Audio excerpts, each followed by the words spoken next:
Well, yeah. And that lets you save. Who cares? True Form Life. Green lookum. Welcome to Exploring Mind and Body with Drew Tadia. Drew is an expert in nutrition, fitness, lifestyle, and more. And he wants to help you live a healthier, longer, and more active life. Now here's your host, Drew Tadia. Welcome to another edition of nationally syndicated Exploring Mind and Body. Thank you so much for being here. Thank you for tuning in, being a part of our True Form Life community, whether this is your first time you're tuning in or if you're a long-time listener. We certainly wouldn't be here without you. You may be listening on terrestrial radio across the country or as a podcast around the world. Regardless, we so much appreciate your time coming in to see what we have this week. Today, I'm talking about salads. I know this could be a boring subject for a lot of people, but I am going to argue the point that it's not boring. It can be interesting. It can be exciting, deliciously tasty without question. And I'm going to even teach you how to turn a salad into a meal. So you're not having side salads, or you're not having a salad, which some of my friends call rabbit food. You know what I'm talking about. And I'm going to teach you how to create an entire meal out of a salad so you're not hungry immediately after you eat it. I'll even tell you why you're going to be hungry, why some people are hungry after just a salad. So sit back and enjoy. We got all that coming up. This is Exploring Mind and Body. Naturally improve your lifestyle one show at a time with your host, Drew Tadia. All right, let's get into this salad topic. And I got to say, like I mentioned in the introduction, there's a lot of people that are like snoozer, or maybe they even flip through this show because of the title and because we're talking about salads. But I got to tell you, salads can be very interesting. They can be exciting, and they are incredibly nutritious. And I got to tell you, one of the biggest issues is the digestion questions we get in on a regular basis. That comes from not getting the nutrients you need, including fiber and improved digestion from these different types of ingredients, if you will, that we're going to talk about today. So I guess the first thing that we should realize and understand is that when you put something like a salad into your body, this is called an easy to digest food. And the only reason I'm trying to simplify it at this point is because so many people don't understand what an easy to digest food is. They don't know what it is or how to create it, or that each time you eat hard to digest foods, your body takes a lot of stress, takes a lot of energy, time, effort to digest these different types of foods that our body doesn't really recognize, they don't absorb, they certainly don't utilize, and they don't burn it into energy. And that's the reason why we used to eat food. Unfortunately, we don't eat food for those same reasons.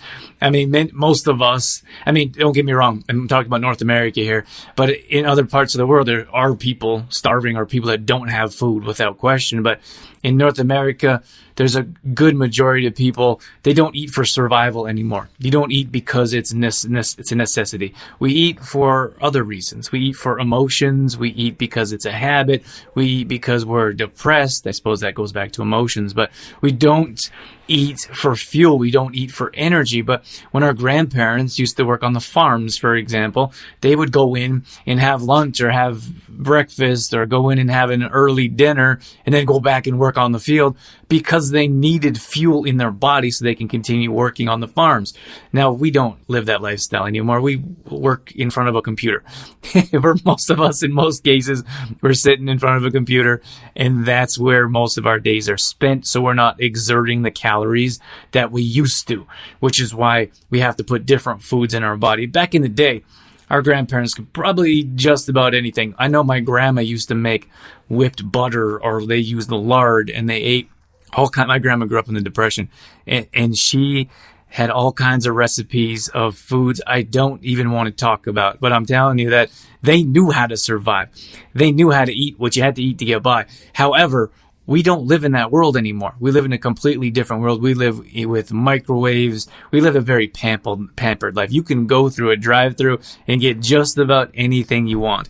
In today's day and age, you can order on your phone and someone's going to bring it to your door and it's going to be whatever you want. You don't have to get by, or you don't have to struggle when it comes to food. And don't get me wrong. I don't want to sound insensitive here. I know there's a lot of people that are struggling out there, and food is an issue. People struggle to put food on the table, and that's a real problem in this world. And I hope to do something about that in the near future. We actually, one year, we raised turkey dinners. It was one of my goals to raise 100 turkey dinners for local families, and we failed. But I'm not sad with the failure. Like, we did a really good job. It was chaos. We basically donated or dedicated our whole Christmas holiday. It took weeks to drive around and pick up these different food items. People would donate money. So we would go to the grocery store and we would buy the items, and we put together food boxes. It wasn't just turkey. It was turkey dinners. And we put together whole boxes for families, and then we delivered. It took a couple of weeks to deliver. So, I said we failed. I think we got to about 74, and I want to get to 100 at some point. And that's just the beginning. I want to feed the world. I don't think there's anything wrong with that. It's really hard for me to see when people are hungry or starving or struggle to put food on the table. And it's emotional a bit for me, which is why it's difficult to talk about. But that's something that I'm passionate about, and that's something that we'll work towards in the future. So like I said, I don't want to sound insensitive about that. But what I'm saying here is that we have a very different world. We don't live in the world we used to. And in most cases, we have more than enough food. We have so much food, we throw it in the trash. Or I couldn't imagine the food waste that grocery stores or restaurants go through. It's endless, really. So the reason why I wanted to mention that is because we have to change our mindset when it comes to food. When it comes to food, we have to eat to nourish our mind and body. See what I did there? Exploring mind and body. But it's true. The fact of the matter is we have to eat to nourish our body. We have to eat to improve our digestion, to give ourselves energy throughout the day. And we just simply don't do that. We don't do that. We don't think about it. We don't consider it. We don't realize how much food plays into our emotions, into our energy, into our healing. I believe food heals, food cures, and food prevents. And I'm talking about real food. It always stumps me a bit when someone's like, they have like this big giant plate of fries and deep fried food, greasy foods, and they're like, oh, I just love food. I'm like, that's not food. I don't know what that is. That's a whole lot of saturated fats and hydrogenated oils. That's what it is. It's not food. Don't tell me you love food, because if you love food, then you would garden. You know that the love of food starts from gardening. I can remember my earliest days with my grandma in her backyard. She would work in the garden day in and day out. Like as soon as it was possible to plant food, she was planting food, and she would go right up until frost. And she loved the garden. She lived in the garden, and that was the food I grew up with. And I think many of you did as well. But the thing is when you plant a seed and you weed around the plant that's growing, and you water that plant, you water that seed, it turns into a plant, and then you harvest it, you put it on your plate, you put it in a salad bowl. It means so much more. It really does. And I feel like there's such a wide disconnect in this world of where food comes from, what food actually tastes like. And I know there's a lot of you know what I'm talking about. And I'm sure there's a good number of you that are like, this guy's crazy. But what I'm saying is when you go to the grocery store and you taste a carrot, it doesn't taste like a carrot. Like, what is this? This is an orange, crunchy thing. Like, I probably wouldn't even be able to tell if it was a carrot if it came from the grocery store. But then go to a farmer's market or go to your own backyard and pull out a carrot and then rinse it off in the water barrel and take a bite out of that. It's a completely different food. It's been treated different. It's been nourished different. It's probably a different seed. And that's the difference when you grow your own food, or you go to a farmer's market and you know where the food's coming from. So when it comes to creating salads, I want you to understand that maybe we need a different mindset, or maybe we need to change our mindset just a little bit when it comes to eating salads, because I know there's a lot of people out there that are like, salads are boring. I'm always hungry after a salad. Who wants to eat rabbit food? And I got to tell you, you can change the salad, your whole salad experience. But the very first thing we have to start with is our mind. We have to believe that it's okay to have a salad as a meal. And maybe the first step is it's okay to have salad at all. Then it's okay to have salad on a regular basis. So maybe a side salad with your steak and potatoes or whatever you're having. And then maybe we can transition into understanding that a whole giant, we call them monster salads, can be a meal. And I'm telling you, if you create your meals properly, your salads properly, it can be a whole meal, and it's gonna stuff you. Like, you're gonna be stuffed. I gotta shout out Sweet Greens here in New York City, because we go there once a year around Christmas time, sometimes a little before, and we absolutely love New York City. It's magical without question. Our hearts and minds go out to those that are struggling with everything that is going on in the world. It was definitely more challenging in New York with all the people. But I mean, it's like that all over. It's challenging in LA too because of all the people. But at any rate, it's definitely a concern that I thought I'd mention. But we actually absolutely love New York City. One of the places that we go to is called Sweet Greens, and it is so good. The whole back wall is filled with every kind of green you can think of, and every kind of salad, arugula, spinach, kale, you name it. And they make these different bowls. And if you're listening to this and you're in New York, or if you have been to New York and you know what I'm talking about, let me know on Instagram. That's at Drew Tadia. Just shoot a little message or tag me on your story, because I would love to hear how much you love Sweet Greens. And I'm sure it's not. I know it's not just in New York, but that's the only place. Definitely not on the West Coast. It's not in LA. I've never seen it in Arizona, any place like that. Or I haven't even seen it in Oregon. Like, I drove up and down that whole trail, and actually drove across the country at one point, but that's for another story. And it's just amazing what they do, their creations. I'm like, this is so good. I want to take this idea and bring it somewhere else. But then I'm like, no, don't get into the restaurant industry. It's bad news. It's so bad.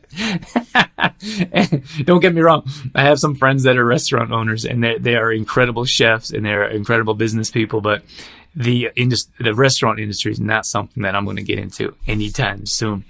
So that was just a quick mention about Sweet Greens. If you're in the area, if you hear about Sweet Greens, stop by, because their salads are amazing. Okay, so when it comes to the salad in general, we have different things that we can put in the salad. You could even call them fillers if you want. So our base, or maybe that's called a base, our base, instead of iceberg lettuce or romaine lettuce, which has very little nutrients, I would suggest putting kale, like chopping up kale and or spinach. It's really nice if you combine the two.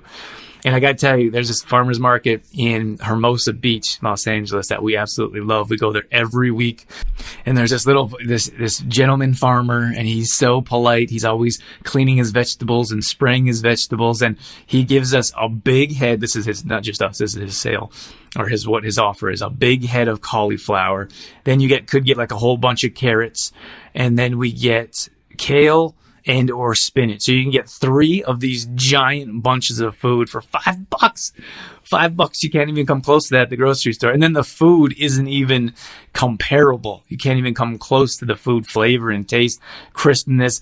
If I miss the market, or if they sell out at the market, and I go to the grocery store and I grab a head of lettuce, that lettuce or kale, or probably kale more than spinach. Spinach is tough to find at the grocery store as well. But if you put that in the fridge, it lasts about 3 or 4 days. If I go to the farmer's market and I put a fresh thing of kale, like a fresh bunch of kale in the fridge, that'll last 7 or 8 days. That's the difference of freshness, though, because you're going to the grocery store, and who knows when it's been picked or what chemicals they put on it to try to preserve it so it doesn't die as soon as it gets to the grocery store, or because it's been transported in trucks for who knows how many hours or days or weeks. And then you get an actual fresh piece of vegetable. It's amazing, especially greens, what I'm talking about here. So I would encourage you to visit your local farmers markets if you have that opportunity, and especially in the summertime. Like summertime, our farmers need our support, especially now than ever, more now than ever.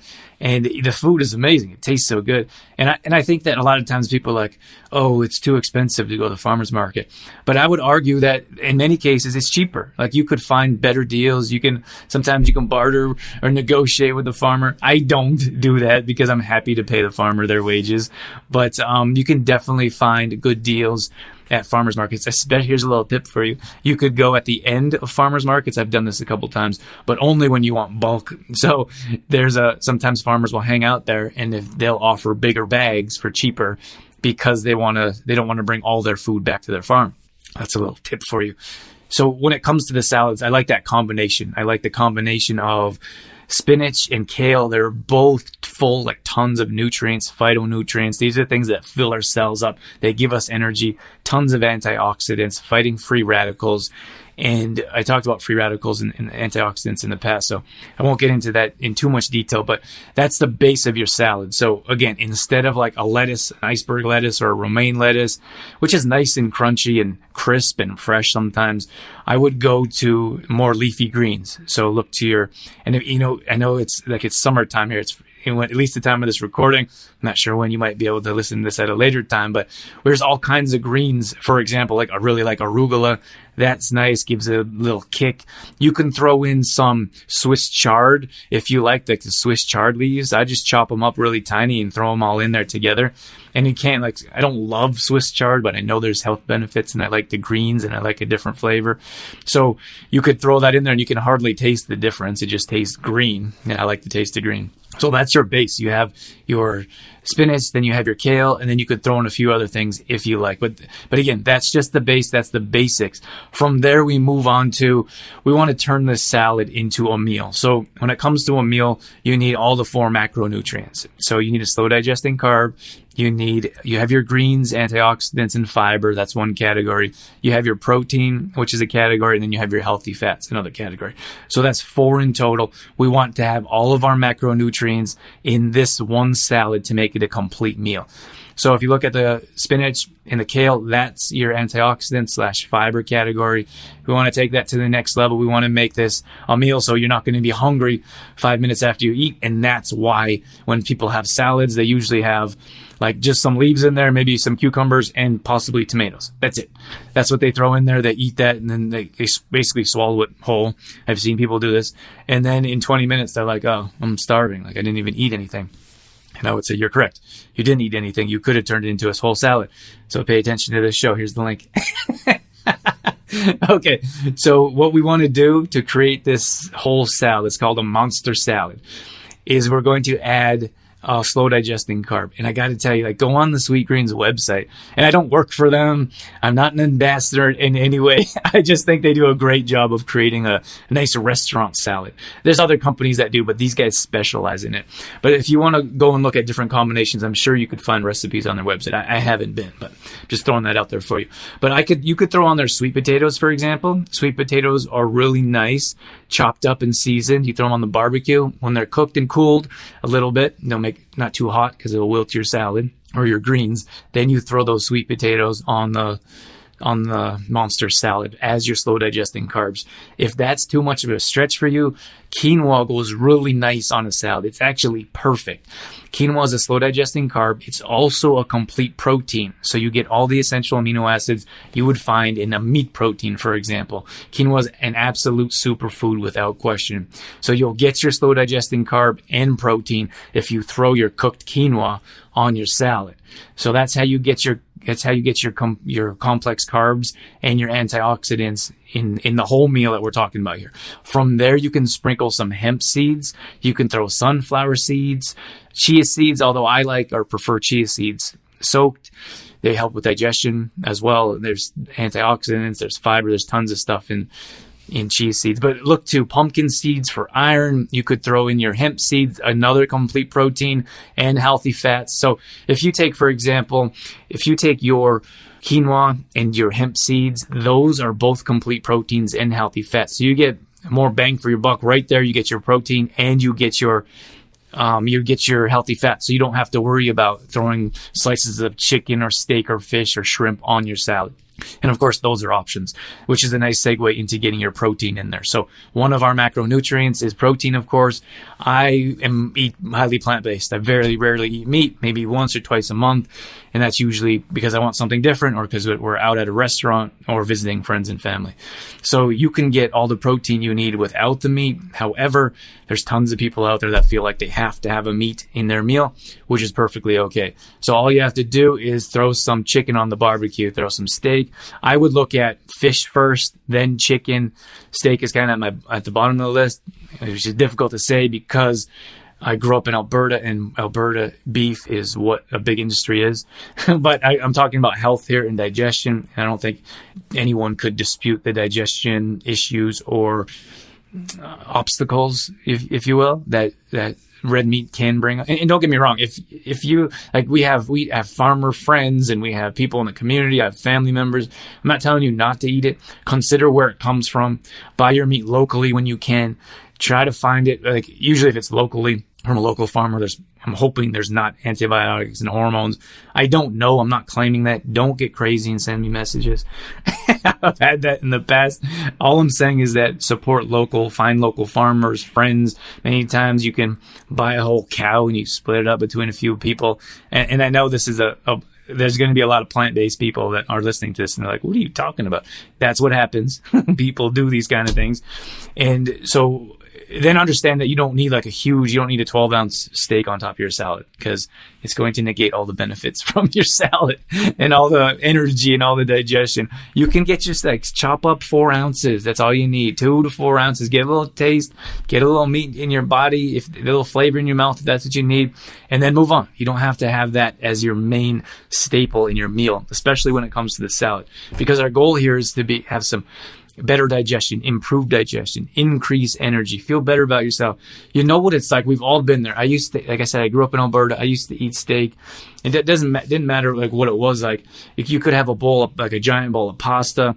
We don't feel energized after these types of meals. It's hard on our digestion. It slows our body down. We're not excited. We're not jumping around.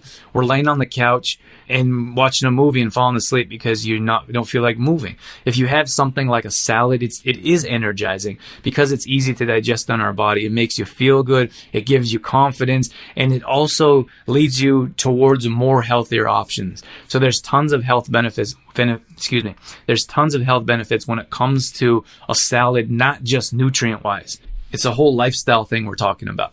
Okay, so back to the salad here. Now we have our protein. So you could have barbecued some chicken. You could have barbecued some fish and sliced that up and put it in the salad. Even shrimp goes really well, really nice in the salad. So you have your salad, you have your greens for antioxidants, you have your chicken, you have your beef, you have your whatever you need for the protein category, or you have your quinoa, hemp seeds, complete proteins that gives you more than enough protein. You don't have to have a meat. That's also your complex carbs or sweet potatoes like we talked about. And then we can go back for our fats, healthy fats. I really like sliced up avocado, one of my favorite things on a salad. And that's really going to help you get the healthy fats you need. And then you could have also, through those seeds, we talked about sunflower seeds, pumpkin seeds, hemp seeds, chia seeds. You can sprinkle that on top of your salad. That's going to get you the proteins, proteins as well, but mainly the fats that you're looking for to improve your health or to make this a whole complete meal. So, and that's just there's so many things that you can do. I always put garlic in just about every salad. I chop up garlic really fine. Garlic has tons of health benefits. It gives a nice little flavor. One of our family recipes. Okay, well, let me take a step back here. When you make this complete meal, you make this beautiful, delicious, complete meal. Please don't drench it or marinate it in these toxic, low-quality, cheap salad dressings that you soak on it. Please don't do that, because we go through all this effort. Maybe we grow our own food, or we go to the grocery store, or hopefully the farmer's market, and you chop up this delicious food, and then you mix it all together in a bowl, and your body cannot wait to reap the benefits, and then you marinate it in these horrible, toxic salad dressings. Just look at the back of that container. If you have 7, 15, 25, 400 different ingredients in your salad dressing, you should not consume it. I would say throw them in the garbage. Go in your fridge right now. The ones that are expired, throw them away. The one that, and I rarely say this, I usually say go and replace it with something cleaner, or buy more, like use up what you have and buy more. But when it comes to salad dressings, they're so toxic, and they're usually like $2 to $5. So you're not going to be missing out on a whole lot if you throw them in the trash, like I'm recommending right now. Okay, so one of our favorite recipes, our family recipe, is that I grew up with is you have your salad, and I would say throw your quinoa on after you put the dressing in, and probably your sweet potatoes, your carb, for example, because the quinoa soaks up the dressing. Then you have to put more on, and it kind of becomes a bit of an issue. So it's fine if you do it if you dress first and then throw your quinoa on. That's perfectly okay. So we have vinegar, like a nice vinegar, like a balsamic vinegar or red wine vinegar. And then we put on an oil, like an olive oil, a good quality olive oil, because olive oil industry is crazy. Don't buy oils that have clear bottles. Don't buy vegetable oils like Crisco. Those are rancid. They're toxic before they even open. So you have to buy an olive oil that is in a dark container. I would probably recommend buying an avocado oil instead. And then from there, all I do is sprinkle on some Himalayan salt and we got some black pepper, fresh black pepper from Sri Lanka when we were there. A friend gave us this huge giant box. We actually gave some out as gifts, but so from fresh Sri Lankan homegrown black pepper, I know that's a bit extreme for some people, but get yourself some black pepper. And then you mix that all together, and that's it. I mean, that's how you have your meal. And I got to tell you, my mouth is watering. I hope I gave you some ideas and maybe change some of your mindset or perspective here. But that's just the very beginning. I really like roasted cauliflower on top of your salad. Boiled eggs is really nice. That's something that we do to change things up. You can boil an egg and slice it up and put that on top of your... I really like mustard. I'm a mustard fan. You can find mustard that is actually clean as well, clean ingredients. So I like to put mustard on my eggs, my hard-boiled eggs, and eat it with the salad. I don't know if that sounds crazy. It makes me laugh, though. And then Dorothy really likes to put hummus on her salad. So hummus is chickpeas, so you can look at your slow carb there as well. And you can put a little blob of hummus. It doesn't sound delicious, but you put a little spoon of hummus on the side of your salad. You could choose to mix that all in together. You can choose to dip it in your hummus, or eat a little bit of this, eat a little bit of that. I mean, it doesn't matter. It doesn't matter. But the reason I brought this up is because in our True Form Fitness family, it's a membership group, is that we are doing a theme week. Every week we do a new theme week, and this theme week is all about salads. And I'm really hoping that, regardless of where anyone is in life, I'm hoping that our group members will give this a try. Well, I know a good majority of them will. I'm hoping that you guys will give them a try. I hope that you have opened your mindset a little bit, or if you're already a regular salad eater, that this gave you some new ideas and new suggestions on how to make your salad complete, make it a complete meal with all the macronutrients. So you're not hungry, so you get all the healing benefits, so you get some energy. And remember that it's important to eat these types of foods so it can help improve digestion as well. Our bodies work so hard, like day in and day out. They're always working. They're always putting in the effort that we need to live, to get by every single day. And I think sometimes they need a little bit of help. That's it. Like sometimes they need some help. And this is one of the ways that we can make a difference in our lives. We can help our digestion. We can help our bodies. We can fuel our bodies and have that different mindset that I talked about, instead of thinking of salad as a side salad or rabbit food or something that no one really eats. I got a funny quick story is that I went to my friends grew up in they work downtown. They work as engineers, and steak and potatoes and beers, that's a regular thing for them. So when I go out, they used to give me a hard time. It's kind of stopped now, but I ordered this big salad, and they ordered steak sandwich and whatever else, roast beef, which is fine. Like, to each their own. But my story here is that they used to give me a hard time. And this time when my salad came, I had it's like a stir fry / salad. It was really nice. It was a beautiful dish. They did a great job, which is often hard to find at like pub type of places. Anyways, a couple of the guys looked over, and they looked over at my food, then they looked over at their food, then they looked over at my food, and then they're like, man, one of them said, I should have got that. And the other guy said, I should have let you order for me. Which is funny because, like we live in different worlds. And even though we're good friends and we have been for years, like we have different mindsets. And when you go to the restaurant, you usually order something that's similar to what you always order. And then when you see something different, you're like, I probably should have had that. And I'm sure they also knew that I was going to feel much better with my hot lemon water. And that's what I have when I go to restaurants. I ordered hot lemon water, and I had a nice salad / stir fry. And then you look across, and there's beers and steaks and French fries. Like, that's going to be a whole lot. It's going to be a very different experience the next couple hours after that. I told them, I said, I'm working till 9 o'clock tonight. I know you guys are off at 5 or 6, but I work for myself. It doesn't stop once I leave this restaurant.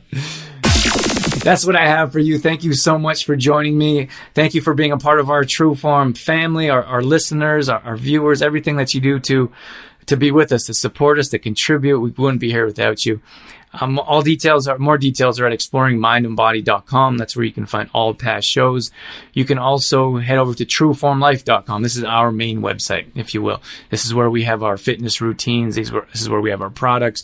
If you have any questions about anything that we do, send us a message. Facebook.com/trueformlife is a great place to find us, or at Instagram.com/DrewTadia.